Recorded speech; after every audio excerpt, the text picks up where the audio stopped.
السلام عليكم. عندنا 3 أنواع من الألم. النوع الأولاني حاجة اسمها localized pain، يعني ألم موضعي. النوع التاني حاجة اسمها referred pain، يعني ألم مسمع. النوع التالت حاجة اسمها radicular pain، يعني ألم عصبي أو ألم على مسار العصب. دول ال3 أنواع للألم. طب ده يفرق معانا في إيه؟ لو قلنا مثلا ألم في الكتف، دي واحدة من أشهر الشكاوي اللي بتيجي في عيادة العظام.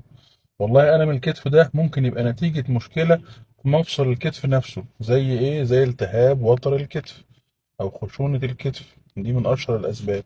وممكن يبقى ألم مسمع، هي ألم الكتف اليمين اللي بيكون مسمع من المرارة، أو الكتف الشمال اللي مسمع من القلب. طيب يبقى ده النوع التاني الريفيرد بين.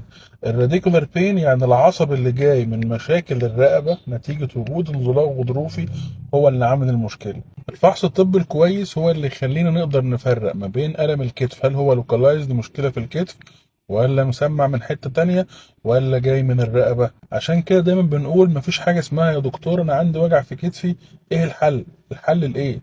لازم نشوف العيان ونفحصه في العيادة علشان نعرف الألم سببه إيه وإيه علاجه. الختام دايما زي ما بنقول الأمل موجود.